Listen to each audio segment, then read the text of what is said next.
students. Welcome to a new lecture. In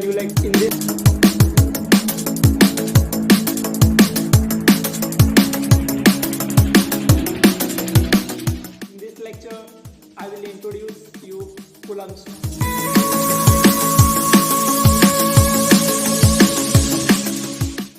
So without getting late, just start the lecture. So first of all, I will introduce what do you mean by Coulomb's law and how Coulomb's law related to the electric charge. Let's start that. So first of all, look at the picture. What actually Coulomb's law does. You will get an idea about that. Just look at the figure. It shows that the positive charge and negative charge, they both get attract. Okay. It means there is a force which help to the positive and negative charge to get attract. We already discussed that the positive and negative charge, unlike charge will attract, but the similar charge will be repel. So there is some force, but what is the force? How much force in between these two charges? So next, look at one more example. We have two charges like Q1 and Q2. Look at the figure 1. You will find that plus 5Q and minus 3Q, they are both opposite charge, so they attract to each other. And again look at the next, that is plus 10Q and minus 10Q. They also attract to each other because they are the opposite charge. But there is a difference between the first case and second case. Can you guess that? What is the difference between the first case and second case? Look at one more time. First case and second case. You will find that in the second case, the force of attraction will be more as compared to the first one. So any difference, any other difference you can find? Okay, very good. Here in the second case, the magnitude of the charges will more. We can say, yeah, magnitude of the charges is more. That's why the force between that charges will be more. If we look the third object, third figure, you will find the charges are the same as in the first case. But due to the long difference, the force of attraction became very less. So from all these, all these three examples, you can guess that the force of attraction or the repulsion is depend upon the magnitude and the distance of the separation. First case, we saw that the charges like 5 plus 5Q and minus 3Q, they are at 5 centimeter distance. So they will attract normally. But in the second case, due to the magnitude, high magnitude, that is plus 10Q and minus 10Q, they are attracted with very fast. As compared to the first case, it get, here in the second case, the force of attraction is more. Similarly, in the third case, there is same charge what I take in the first case, but due to the long distance, they will attract in very less. One more example here I place, that is, if there is same charge, then what happens? I already told you, if there are two same charges, then they will get repel. But at what speed? We don't know the speed. We don't know the magnitude of the force on which they will repel. So look at the figure. In the first case, I take the same charge like minus 5Q and minus 3Q, but here both the charges are same. So in the first case, if you find, then it is like they repel with a very normal speed. But in the second case, the repulsion, the force, the magnitude of the force is very fast. They get repel each other with very fast, very high magnitude. But in the third case, we will get the force of repulsion is not so much good, not so much fast. So from these three, we also get the same conclusion that if the magnitude of the two forces, magnitude of the two forces is more, then they will get repelled in very very fast. If the distance between them is very long, then they will repel with slow speed. So from this we can conclude that the force of the attraction or the repulsion depend upon the magnitude of the two charges and the separation between the two charges. So finally we will got concluded like that. If we can say F is proportional to Q1, Q1 means magnitude of the first charge, and F also proportional to the second thing, it is not Q1, it is Q2. So it also depend upon the magnitude of the Q2, and it inversely proportional, the force is inversely proportional to the square of the distance between separation distance between the two charges. Okay, that's why because of F is inversely proportional to the distance, separation distance, if the distance will increase, then the speed will be decrease, the magnitude of the force will be decrease. Okay, so if I combine all these things, then I will get F equal to K into Q1 into Q2 by R square.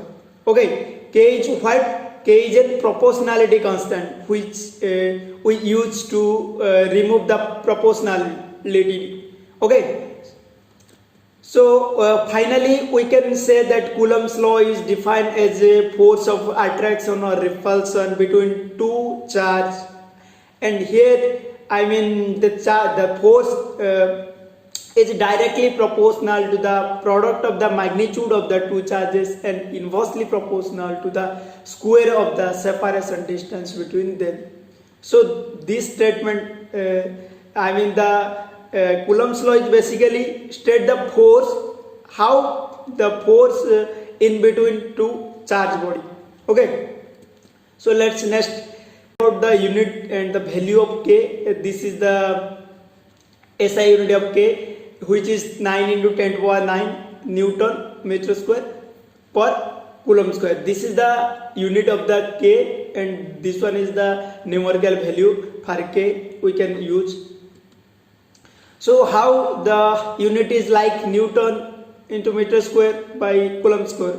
It need to be it is most important to know you how this unit comes. So let us take. So we know the unit for force is Newton and for charge is Coulomb.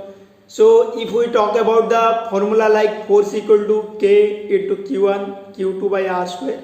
So we can put Q1 into Q2 means Coulomb into Coulomb, it gives Coulomb square, and R square means the square of the distance, and we know the unit of the distance is like meter, so R square means we put meter square.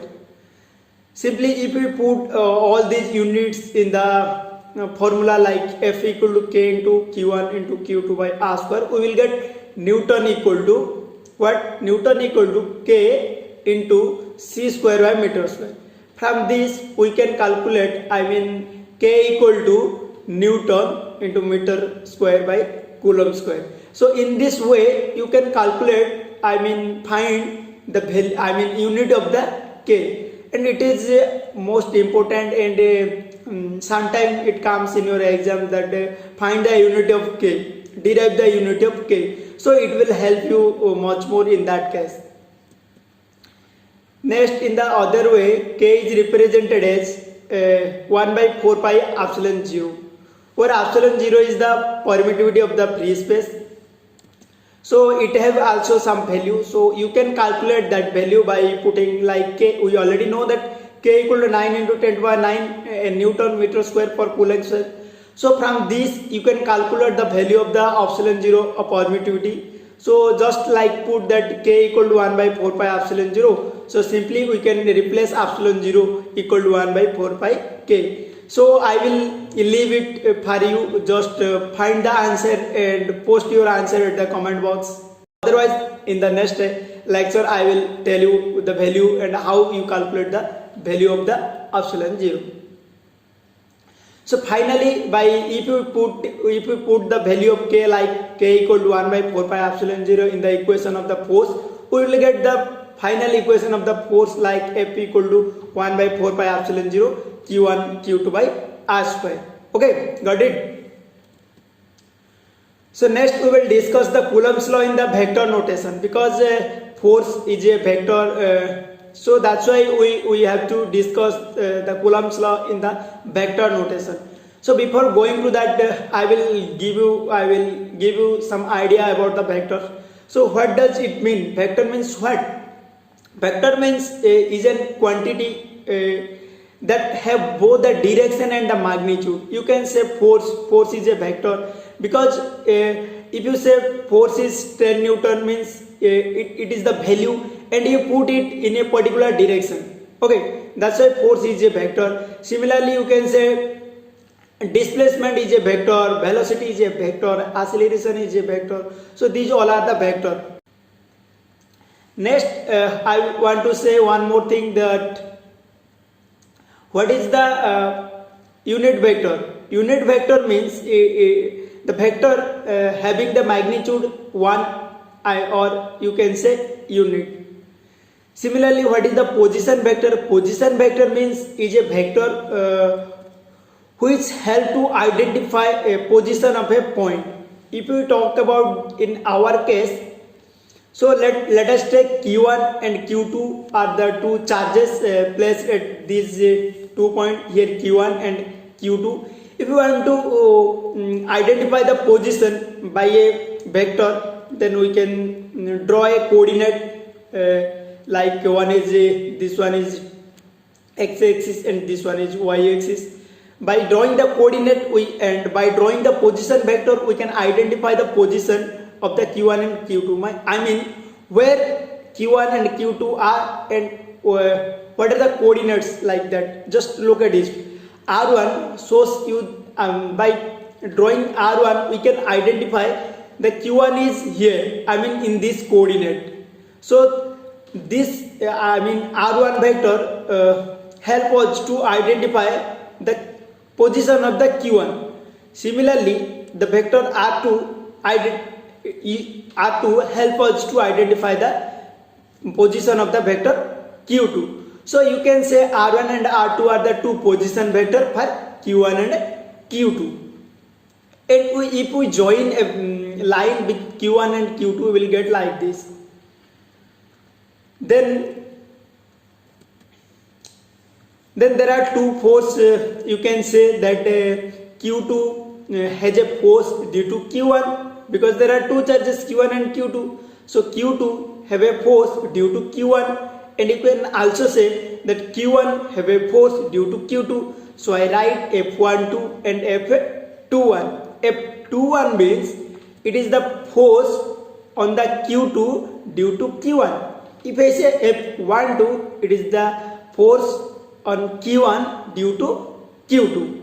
Similarly, R21 means distance of charge 2 from charge 1. Understand? Just remember these two notation. It will help you more to understand the concept. F12 means the force on charge Q2 due to charge Q1. Similarly, R21 means the distance of the charge Q2 from the charge Q1. Okay, if you understand this concept, then it became easy to calculate the force, calculate the Coulomb's law in vector notation. So don't worry, I will explain you more. So first of all, when we go to the vector calculation, I mean Coulomb's law in vector notation. Just before that, we have to know what is the vector addition. In vector addition, you can say the summation of all vector equal to 0. Okay, in a closed figure, if look at this. This one is a closed figure, R1, R21, R2. So this is a closed figure. In this closed figure, if you add all these vectors, you will get 0. This is the basic concept behind the vector addition. And one more thing you have to remember, in vector addition, direction plays a most important role. Okay. So I will give one more example. If look at this. A vector, this is called vector A. If you suppose this direction of the vector A is positive, then the opposite of this vector like this direction, you can take negative. Understand?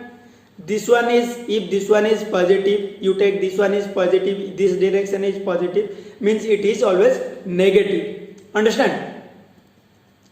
Similarly, if we put our the vector addition formula, like you can say the r1 and the r21, they are in a particular direction. Okay, and if we consider this direction, then we put r1 is plus and plus r21 is also plus. But here look at, r2 is opposite to the direction of r1 and r21, so we can put minus r2. Understand what I am saying? Here r1 and r2, r1 and r21, they are in a particular direction, or the direction that we consider as a positive, and r2 is opposite to the direction of the r1 and r21. That's why I put r1 plus, r21 plus, but r21 is minus. So if we add r1 plus r21 minus r2, we will get 0, what I told you here. And finally, if we calculate r21 equal to r2 minus r1. Similarly, if we talk about the r12, if I said r12, what is r12? R12 means the distance of the point charge q1 from q2. It will be same, r21 and r12 both are the same, because the magnitude, distance between q1 and q2 is fixed. We can't change, we only change the direction.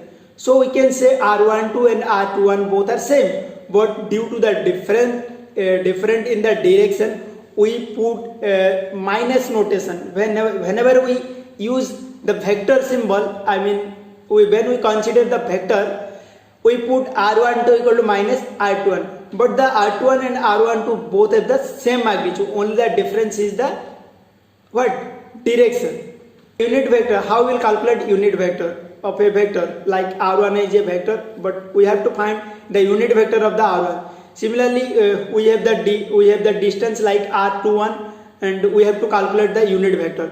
So unit vector means it is the ratio between the vector by its magnitude. Okay, if I calculate the unit vector of r21, this is the symbol to represent the unit vector. You can say r21 cap.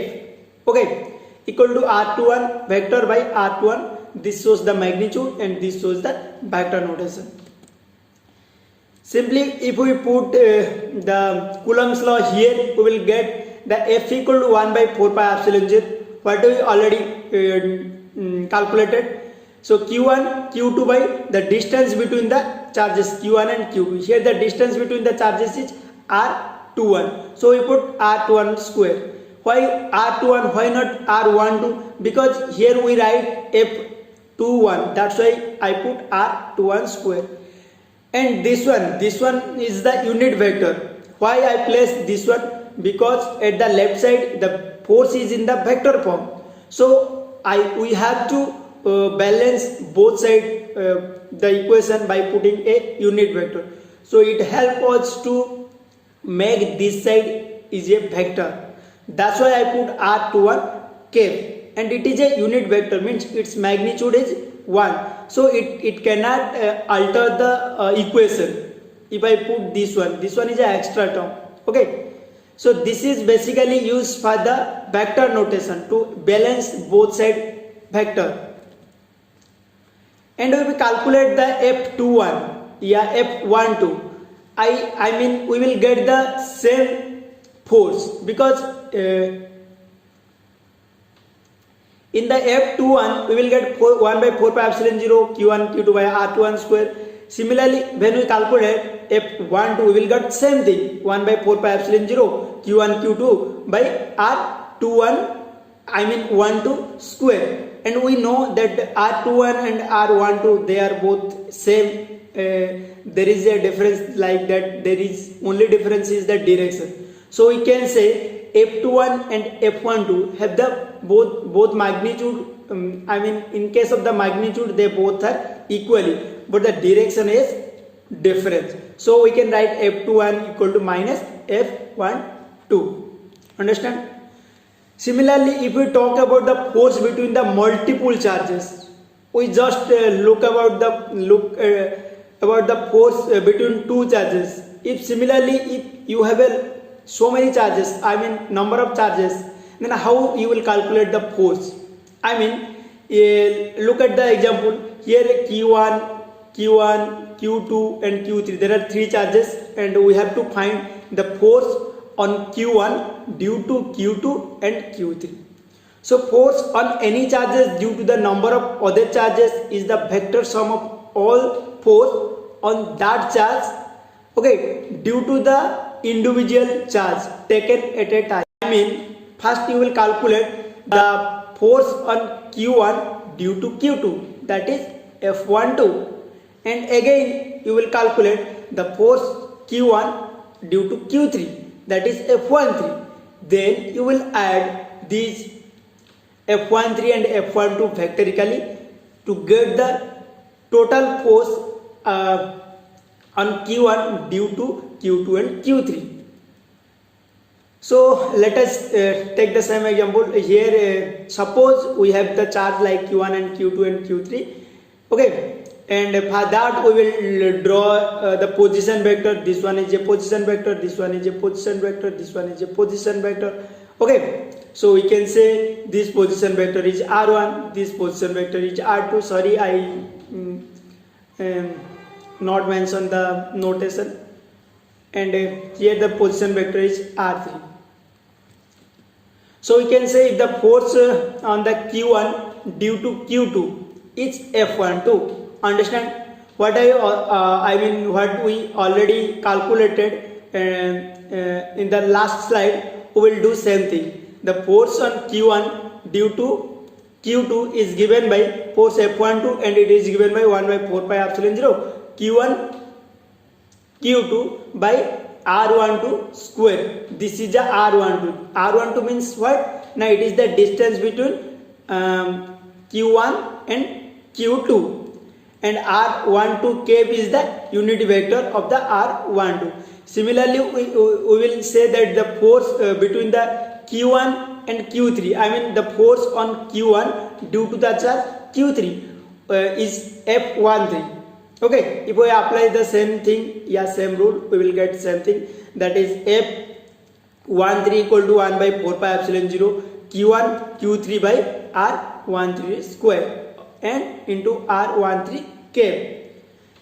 Finally, if we talk about the total force of on Q1 is F1, and it is the force on Q1 due to the both charges Q1 and Q2 and Q3. So you simply add the force that is due to Q2 and that is due to Q3, and you just add vectorically. So you can simply write F1 equal to F12 plus F13, like 1 by 4 pi epsilon 0 Q1 Q2 by R12 square plus 1 by 4 pi epsilon 0 Q1 Q3 by R13 square. So in this way you can calculate the force on a charge due to many other charges individually, then add all these force to get the total force on that charge due to different charges. Understand?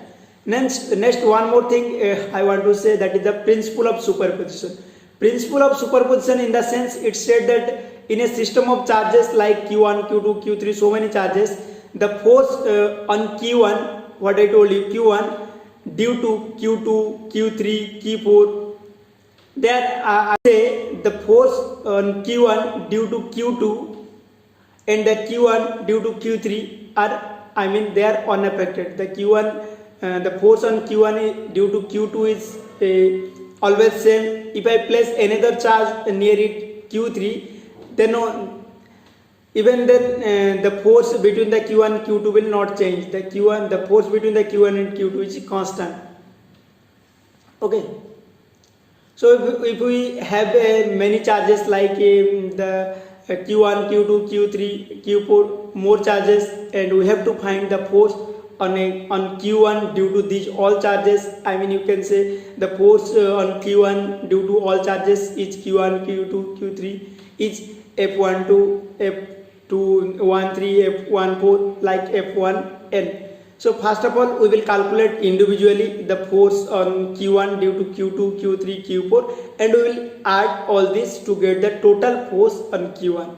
Okay, look at this: F1, 2, F1, 3, F1, 4, F1. If we have n charges, then we will find the force on the Q1 charge due to other charges individually. Then we will add all these things to get the total force on that charges. So simply by putting this formula, you can calculate the force on a charge due to many other charges.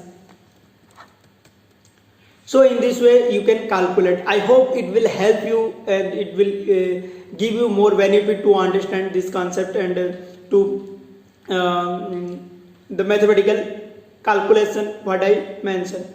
And I put some important question in the description box. You can download by going through the link, and it will help you to solve more and more, and try to solve yourself whatever the question is there, and try to get the solution and the answer. If there is any problem, any issue you face, then you can ask your question, your doubt in the comment section. I will definitely reply that. Yeah, I will put all these things, I mean your doubt, your question in the next video. So thank you for watching this video.